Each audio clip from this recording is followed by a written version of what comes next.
The purpose of this meeting is to conduct the business of the Gettysburg Area School District. Public comment is welcome, and issues will be referred to the appropriate board committee or administrator. Comments will be summarized in the official board minutes, which will be available by contacting the business office. Please take a moment to silence your cell phones and other electronic devices. Before we get started, we do have a piece of housekeeping that we'd like to read. So last board meeting, there was an executive session that was following the meeting, and it was for the purposes of receiving legal advice from our solicitor regarding the Sunshine Act. And also, while it did appear that there was not an objection at the end of the board meeting, the minutes will reflect the interjection, and the statements will be made official in the board minutes by the member of the public. I'd like to please rise for the Pledge of Allegiance. Pledge allegiance to the flag of the United States of America and to the republic for which it stands, one nation, under God, indivisible, with liberty and justice for all.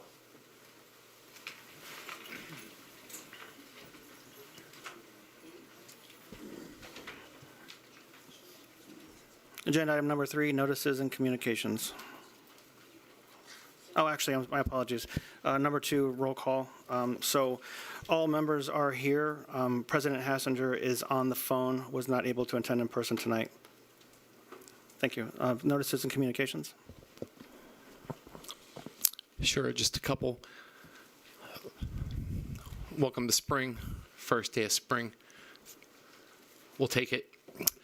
Later on this week, we'll transition to the fourth quarter of the school year. So heading towards the busy months of April and May. It gets pretty busy those 2 months, but there's also a lot of exciting stuff, a lot of year-end student activities, those types of things. So it's a fun part of the year for kids and for all of us as well. The other communication, as I mentioned at one of the previous board meetings, we have a couple of administrators here just to give a brief update on student achievement, and I believe we're using all the monitors this evening. So I'll kick it off to Dr. Matzner and Mr. Lusk, who will take care of the presentation, though the slides were put together by a larger team. Thanks. Thank you. Good evening, everybody. Again, this is just an update on Gettysburg academic performance from the 21-22 school year. We're just going to go through a few slides to highlight some things. This first slide is just demographics, as you can see there. This next slide is PSSA performance. One of the things I wanted to point out to highlight was you can see the grade 3 through 5 PSSA performance either met or exceeded the state average for proficient and advanced in all subject areas, ELA and math. I'll move on to the next slide. We look at the middle school PSSA performance. Again, at the middle school, performance exceeded the state average for those proficient and advanced, once again, in all subject areas. So you can see that our students are performing extremely well. The next slide, PSSA Science is only tested in grades 4 and 8. And you can see, once again, the students here at Gettysburg exceeded the state average for proficient and advanced, both in 4th grade and in 8th grade. And then directly under that are Keystone exams. High school Keystone performance met or exceeded the state average for proficient and advanced, once again, in all 3 subject areas. And again, this slide just shows students that were just advanced, our percent of students that were advanced. English language art, you can see we are at 15%. Math, we were at about 66%, and science, 20%. And again, those are just our students that performed at the advanced level. This next slide is PVAS growth measure.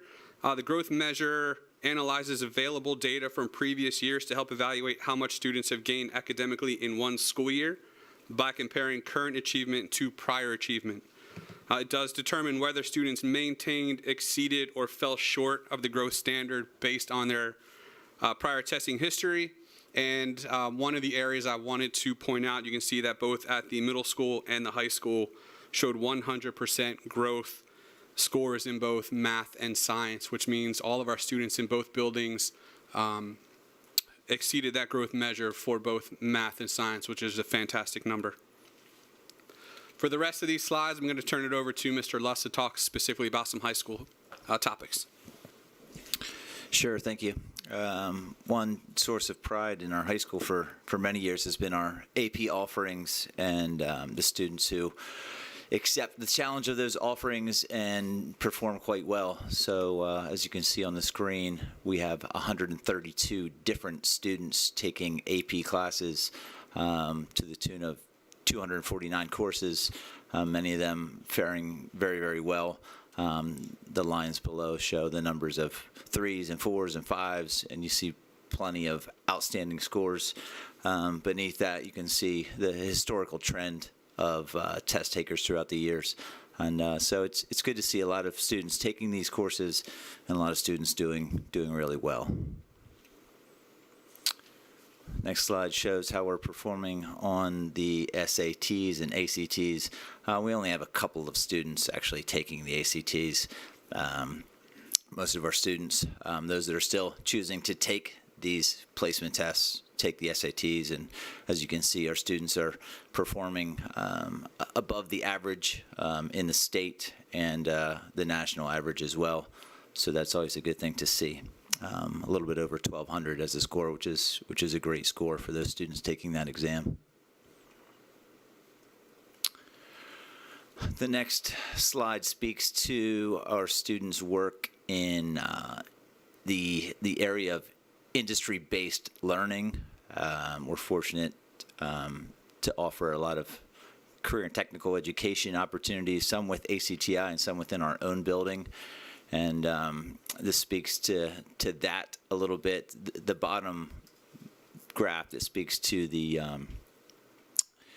work-based learning experiences, that could include a bunch of different things, from job shadowing to internships to externships. So there's a lot of students taking part in activities such as those.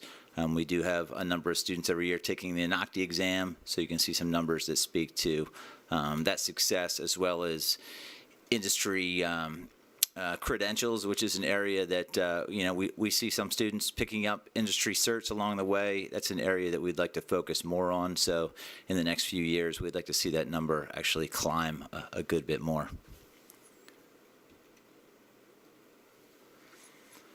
This speaks to all of that in terms of rigorous studies, whether we're talking about AP courses or college and high school or dual enrollment courses through HAC or Harrisburg University or Carlow. We actually partner with a number of different schools to offer college in the high school, or again dual enrollment through HAC. We actually have a couple students taking some courses at Penn State as well.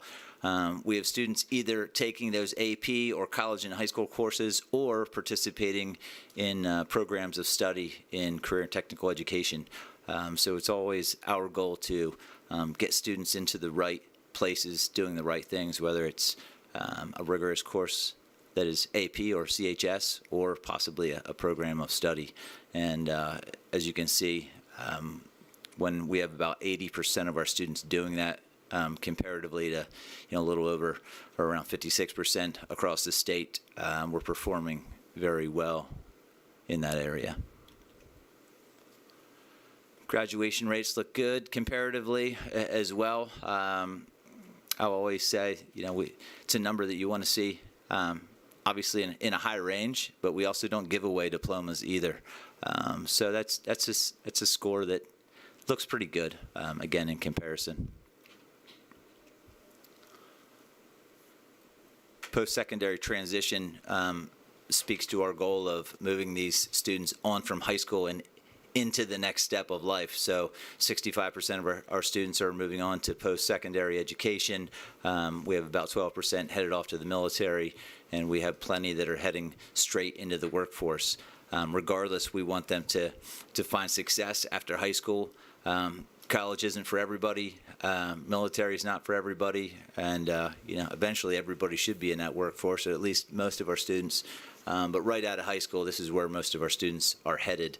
And again, that exceeds whatever placement that may be, it exceeds the state average. So this last slide here just shows a few areas that we are continuing to work on. If you want to look at the data anymore, all this information will be posted on our website within the next couple of days. But again, this last slide just shows some things that we're still working on in the district. But you can see from the data that was presented that our students academically are performing extremely well, either meeting or exceeding state averages in pretty much every subject area. Thank you. Thank you, Dr. Massner and Principal Lusk. Thank you. I appreciate everybody that was part of the team putting this together. I think that if the board recalls from previous presentations, I think we came out of COVID without some of the regressions that some of the other districts were seeing, and I think that we can see the benefits of as much as we tried to do in person, learning as much as we could, and kudos to everybody involved in instruction, and regardless of your role in the school district, you're either involved directly in instruction or you support it in some way. So everybody works together to produce the information that was shown today. So thanks, everybody. Dr. Perrin, may we ask a question or make a comment? Just real quickly, again, also very appreciative of the information. The monitors around the room, Josh and whomever else had anything to do with that? I know we've been talking about that for quite some time. I think that's a big plus, not just for the board, but for the audience, so thank you for that. I'm particularly interested in the growth scores through the value-added assessment, the PVAS. I think a year's worth of growth, a year's worth of time, that's what our teachers have control over, so I was really pleased to see the results there. The one question I would have at all levels, I'm assuming the Department of Ed is still requiring us to look at those historically low-performing subgroups, kids with an IEP, kids poverty, English language learners. I didn't see much information regarding those groups. I don't know if you have it now. I don't want to catch you off guard, but if you have that information, I think it would be great for the board and the public to be aware of that as well. Yeah, I don't have that in front of me right now, but we can certainly get that. Thank you. Thank you. All right, thank you, everyone. We're going to move on to number 4, citizens' participation. Tonight, we have 2 speakers. The first one, could we please welcome Janine Weaver?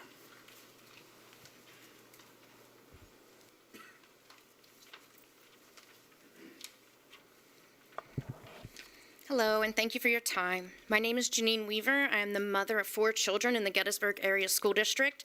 2 attend James Geddes, 1 attends the middle school, and the 4th attends the high school. I'm here to address the lack of policy in the student handbook on hate speech. Hate speech is running rampant through Gettysburg Area School District, specifically at the middle school. And this includes name-calling to LGBTQ students as well as students of color. A group of students of color took the appropriate steps to alert a teacher, to send emails, and to discuss with the admins the use of the N-word, as well as name-calling such as cotton picker, monkey, jokes about skin color and race, microaggressions like you don't have a father or don't get so angry, etc. They also addressed the lack of punishments on the aggressive students. The punishment for a student to call a classmate of color the N-word has been lunch detention. These soft punishments encourage the behavior. They are not held accountable for their degrading speech. The policy needs to clearly indicate the repercussions the aggressor will receive. My understanding of the response from the admins to the students is that their hands are kind of tied when it comes to the punishments because hate speech is not included in our handbook, meaning it's only punishable as cursing. And if repetitive, then it is considered bullying. The problem is these words are not just curse words. They are vicious attacks towards underrepresented students. These words do more than offend. They cause a lifetime of trauma. In an article on psychcentral.com titled How Racial Trauma Affects Your Adolescent, it's reviewed by Dr. Akilo Reynolds, and it describes how racial trauma affects children developing an emotional and mental health. To save time, I'm not going to dissect the article, but the main takeaway is words are not just words, but violent acts scarring minority students. I highly recommend the board, admins, and staff read this article and do further research to understand the point of view of our students of color and how this harassment hurts them.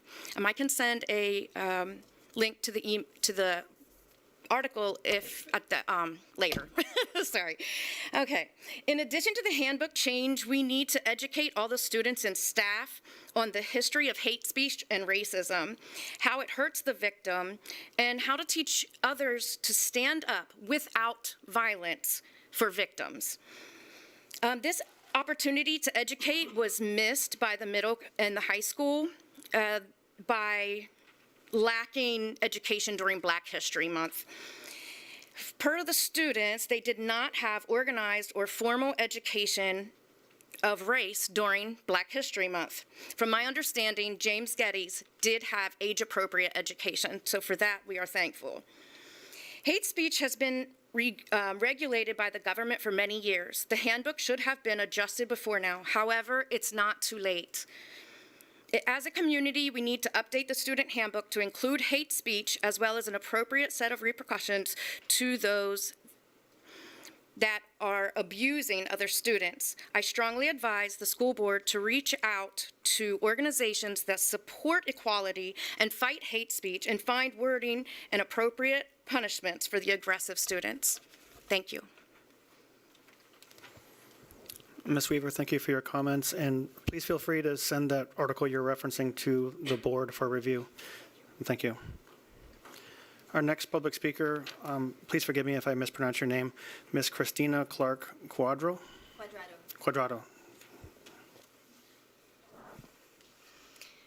Hello, my name is Christina Clark Quadrado, and I am a parent. Can I lower this so I can see? And I'm a parent and community member living in Gettysburg Borough. There were recently some issues at the middle school that raised concern to employees, parents, and community members, and actually not related to this. Due to these concerns and the pervasiveness of bullying, cyberbullying, and threats, particularly through the use of social media, I'm here today to request a couple of things. Number one, that a copy of the administrative regulations developed to implement Policy 249 relating to bullying and cyberbullying be made available to parents, employees, and community members. School Board Policy 249 specifically states that the superintendent or designee shall develop administrative regulations to implement this policy. Due to the recent concerns on some procedures taken to handle a situation at the middle school, I asked for a copy of these administrative regulations. Dr. Herb, principal of the middle school, and Dr. Perrin, superintendent, have both told me in writing that these administrative regulations do not exist. It is of great concern that the superintendent is not following current board policy, especially a policy intended to address bullying and cyberbullying, which are rampant throughout the school district. The Board of Directors is legally responsible for all matters relating to the operation and programs of the Gettysburg Area School District, as stated in Policy 109. So I would also ask that the failure of the superintendent to develop these administrative regulations be noted according to Administrative Guideline 312, and that the issue be resolved by developing these administrative regulations prior to the next school year, the 23-24 school year. My second request is that the wording on the Gettysburg Area School District Elementary Handbook and the Gettysburg Area Middle School Student Handbook be changed starting with the next school year to go beyond simply defining bullying to explicitly prohibiting it and including a statement similar to the one in the high school student handbook regarding students who violate these policies being subject to appropriate disciplinary action.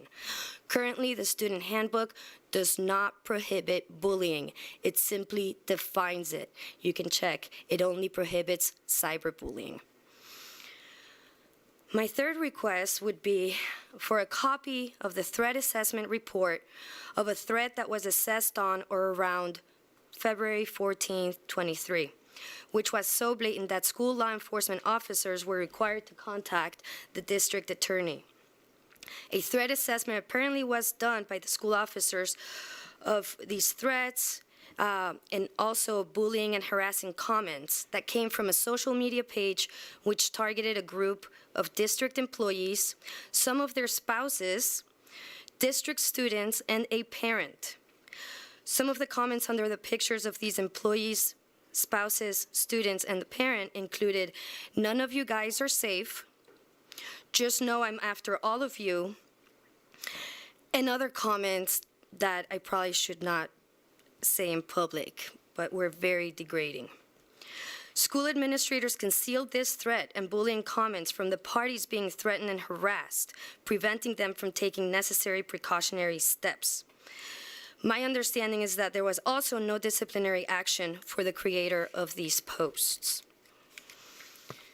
School Board Policy 218.3 specifies that the confidential threat assessment report will be shared with parents and pertinent district employees in accordance to FERPA. FERPA states that information in school law enforcement unit records that was not obtained from a student's education records may be disclosed without the consent of the student's parents or with the student's parents or the student. The courts have also been clear that once all identifying information is removed from a document, meaning it's redacted, it ceases to be a FERPA education record. And I've provided these resources by email yesterday, hopefully to everyone here. My final request is for increased communication and follow-through from school administrators and school officers accountable to investigate and address bullying, cyberbullying, and threat reports. This might be as simple as a call or email to the person who made the report, informing them that their report is being investigated. It might require school administrators and school officers to contact applicable social media platforms, sometimes multiple times, when pages impersonating the school, which directly violates Policy 815.1, are created to bully and harass. The school administrators might be required to enforce already approved policy at the schools if the public social media pages show that school policies were violated at the school and during school hours. For example, Policy 237, for those social media pages that include images taken on electronic devices in the classroom while on school property and during school hours. I sent you already as an example the Instagram page Little Miss Gams, LittleMissGams, which uses the school's logo and the school's name. This page was reported to school administrators at least 4 times now. The first time was over a month ago to Dr. Herb. This page has, again, pictures of students with very degrading comments and threats. This page is still up, and none of the administrators have provided any information as to the status of the investigation, despite repeated inquiries. The bullying, cyberbullying, and threats issue is pervasive, and it's partly because of the lack of enforcement of school administrators of the school district's own policies. I really hope that we can use this as a learning experience and improve the way these situations are handled in the future. Hopefully, we can avoid another situation that may result in physical harm, including self-inflicted harm to any student or staff member. I look forward to receiving information about my requests. Thank you for your time and attention. Thank you for your comments. All of your comments and requests will be forwarded to the appropriate administrators and President, I have a question. Patient parent, she was speaking. this is not a back and forth, Mr. Did you hear anything Mr. Stillwell. This is not a back and Or forth. were you too busy filling out forms? This is not a back and forth, Mr. Stillwell. I understand that, Mr. Dickerson. I'm offended. by You're out of order. superintendents. This meeting is in recess, 5 minutes.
This meeting is back in order.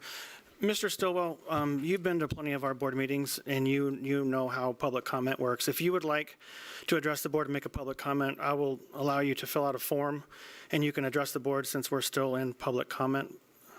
If not, we're going to move on. Thank you very much. Routine approvals. Could I please get a motion to separate 5.2 from the routine approvals? So moved. Second? Second. All right, so 5.2 is going to be separated. Do I have any questions or comments? Hearing none, roll call. Tim? Yes. Timon? Al? Yes. Ryan? Yes. Michelle? Yes. Amy Beth? Yes. Jeremy? Yes. Kenny? Yes. And I vote yes. All right, so we would like to move forward and put 5.1 and 5.3. Can I get a motion to put those forward? So moved. All right, have a motion and a second. Discussion?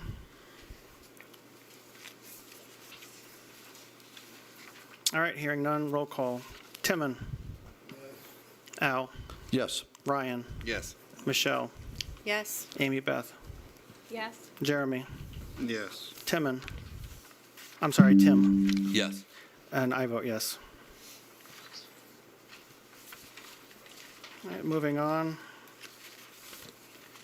Items for board action. You're going to So- vote on 5.2. You only voted to separate it out, not I'm- to actually vote on it. I'm sorry. No, it's okay. So 5.2, may I have a motion to move 5.2 forward, please? So moved. Second. Mr. President, I need to abstain from voting on 5.2 because my wife has invested interest with a business that was paid for Okay, through the thank you. financial. Any other questions or comments? Mr. President, I also have to abstain from that. Okay.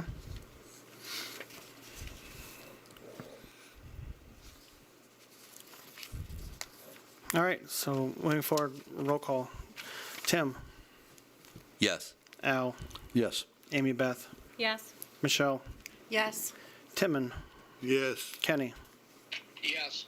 and I vote yes.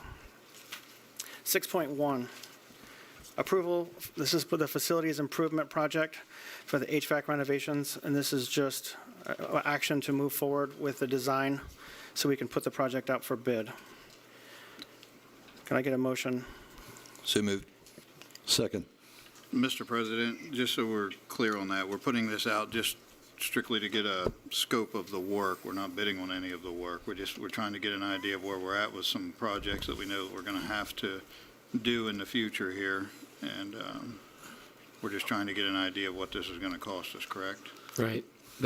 This will allow us to get pretty close to actual costs so that the board can make further decisions on what, if any, aspects of the job that we want to do moving forward. Okay.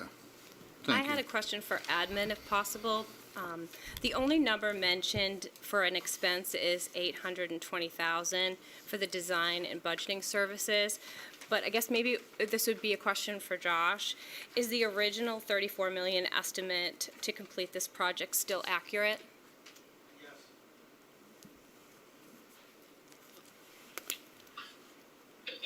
Mike, Mr. President.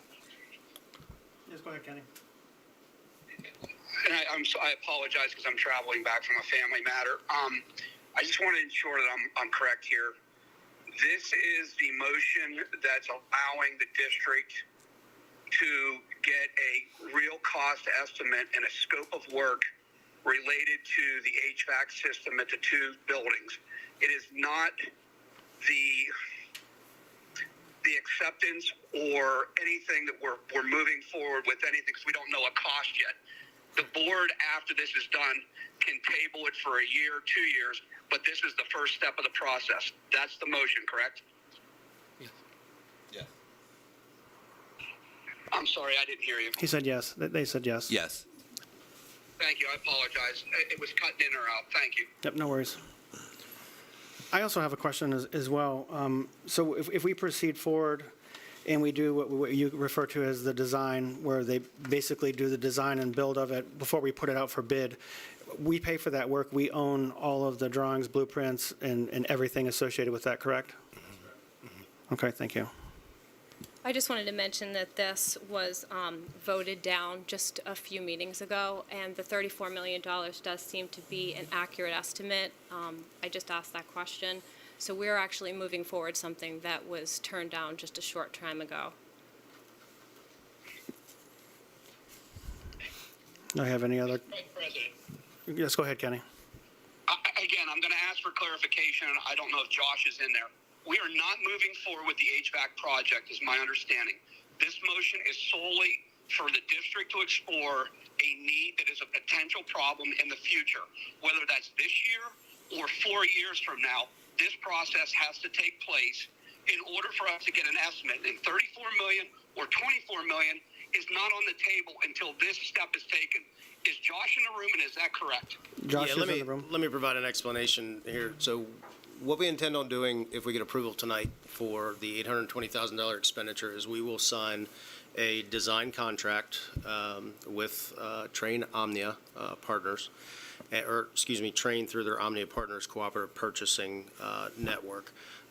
We will go through design of the projects, fully define the scope, and once we define the scope, then Train will go out and solicit pricing from subcontractors, which will be in contract with them.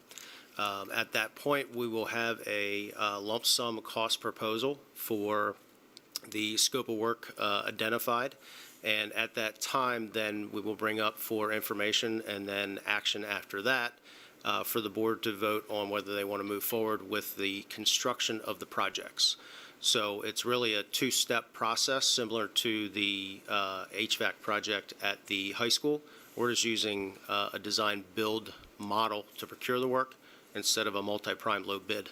So the board will have an information and action item we would anticipate sometime during the summer with a hard cost, and they can make a decision as to whether they want to build the jobs or table them, to Mr. Hassinger's point, for a year, 2, or 3. But we will receive drawings and pricing for a yes vote tonight. And Josh, please clarify, regardless of the timing of when we move forward with this, this is a necessary step in the process regardless. Am I right? That's correct. Thank you. I may seem like a fiscal watchdog, but last meeting, Belinda, our business manager, just prepped us for a very large tax increase. This is $820,000 that I feel is frivolous. We should be trying to conserve money, knowing that we are going to be proposing, or a proposed tax increase of that size is going to be in front of us very soon. I do not believe that this is something that we should be moving forward on. In fact, I think we should be saving some money. And I don't know that this is a direction that we should be going in, at least in the scope of a $34 million project. Frankly, I think it's irresponsible to call this frivolous. I think it's a necessary thing that we need to do. And if we don't take care of our assets, we go down a much deeper hole than we ever want to be down the road.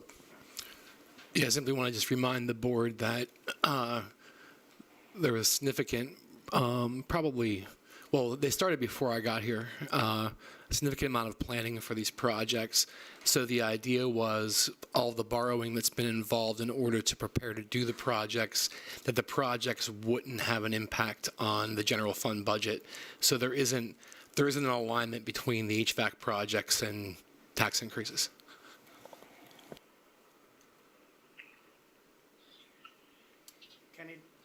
Mr. President, Kenny, did Josh answer your questions? Do you have any other follow-up? No, I'm fine, thank you. Okay, and Josh, I do have a question as well, just so, as Ms. Hodges mentioned that this was before the board at one point and was voted down, there have been several committee meetings and lots of questions asked, and just for the record, even if this project, after you design and build and bid it, the board still has the oversight authority to vote yes or no for specific components of the project. Let's say, for example, if we didn't want to replace the Cat 5 wiring, or we could realize savings in other areas, the board has the final vote in that, correct? Yes. Thank you. Are there any other questions on 6.1? And I think this is the first time we've had a vote on just this, as far as just procuring the thing. We have not had another vote shutting this down. This is the first time we've had of just getting the bid. Yeah, I would agree. And there's in my three and a half years on the board, this item has been discussed probably more than any other items that have been brought before us. And I think there's been a lot of thought put into it and due diligence. And like Dr. Moyer said, this project is going to have to move forward. Either way, we have AC units that at some point are going to outlive their usefulness. We have roofs that are potentially going to leak and cause damage to the building. And we can't move forward until we have a design and understand exactly what the bid's going to be. We need to put it out for bid to understand who's going to participate, what the costs are going to be, and there's no way to plan for that until we do so. And just to, again, to reiterate, we're not voting to move the project forward. We're just allowing the district to go out and do their due diligence to bid it and get an idea on what it's going to take. Any other questions on 6.1? All right, hearing none, roll call. Al? Yes. Brian? Yes. Michelle? Yes. Jeremy? Yes. Timon? Yes. Tim? Yes. What am I missing? Kenny? Yes. Myself. Amy Beth? No. And I vote yes. All right, 6.2.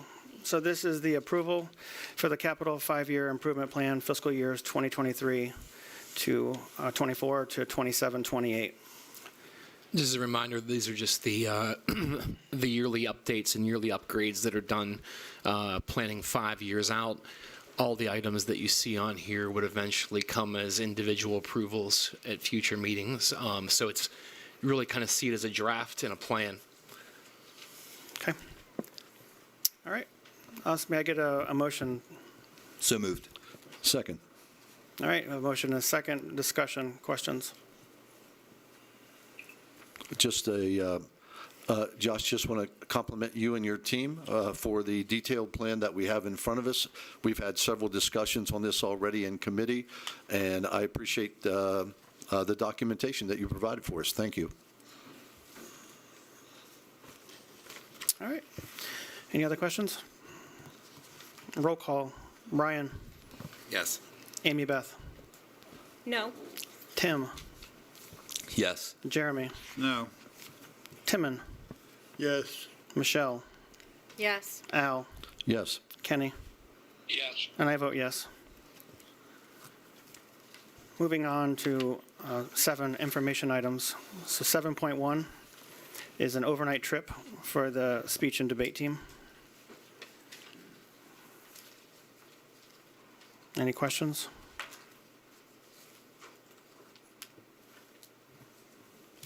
$7.2, it's an overnight trip for our FFA club.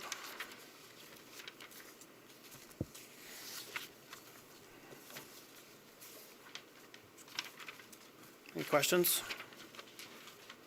And the last one is 7.3, which is an overnight trip for our TSA program. Any questions? All right, hearing none, moving on. Board committee reports. Ms. Hodges, do you have anything from the LIU? I do not. Thank you. Dr. Moyer. Thank you, Acting President Dickerson. Just a brief legislative update. This for regarding our friends in Harrisburg. A focus area this year seems to be they're going to hopefully seriously take a look at some meaningful charter school reforms. There are over 460 public school districts in the state of Pennsylvania that have approved a resolution regarding needing these reforms because of the egregious overpayments that we are making to those, including Gettysburg. Also, there's a focus from our friends in Harrisburg on working on ways to make our schools' curriculums more transparent. There's the possibility and some discussion happening currently regarding the reinstatement of Plan Con for at least some subsidy with school construction projects. That's good news. And then also, The Education Appropriations Committee, from what I understand, met all day today, and they're going to be working on the budget that Governor Shapiro has put out, and I'm hopeful that we'll get some definite information on our subsidy within a reasonable time frame as we look and work through our budget process. And then finally, there's a focus this year that they're working on in regards to policies and procedures for school safety and security. That concludes my report. Mr. Moyer, I was able to meet with John Joyce. I talked to Senator Mastriano and Dan Mao, and they are eager to hear from you and set up some appointments so that they could meet you and talk about some of the things that are actually happening in concern within our state and within our House. And besides those gentlemen, also I've been meeting with Torrin Ecker as well. So there's some good people that I think are advocating for us, and that's terrific. I look forward to talking with all of them. Thank you, Dr. Moyer. Tim, anything from Facilities and Finance? No, nothing for finance at this time. Jeremy, anything from? Nothing. No. Okay, and I do have an update for the Policy Committee. So we did cancel the Policy Committee last week on the 14th. There was no policies or items up for the agenda, but we do have a meeting planned for April 11th at 4 p.m. here in the Administration Office, and we'll be looking at Policy 903 and some policies related to employee policies. So that's it for Board Committee reports. Dr. Perrin, anything for program reports? Okay, thank you. Just underneath program reports, just to give the board a little information. So the next board meeting, you will see likely the voting meeting, a new report coming out. The report will be on the April board meeting. It will be actuals through February, budget to actual comparison. So we'll be providing those reports monthly, obviously from the month prior, but we plan to provide that at the very next month. So the board will have that, and as it'll be an ongoing report then thereafter.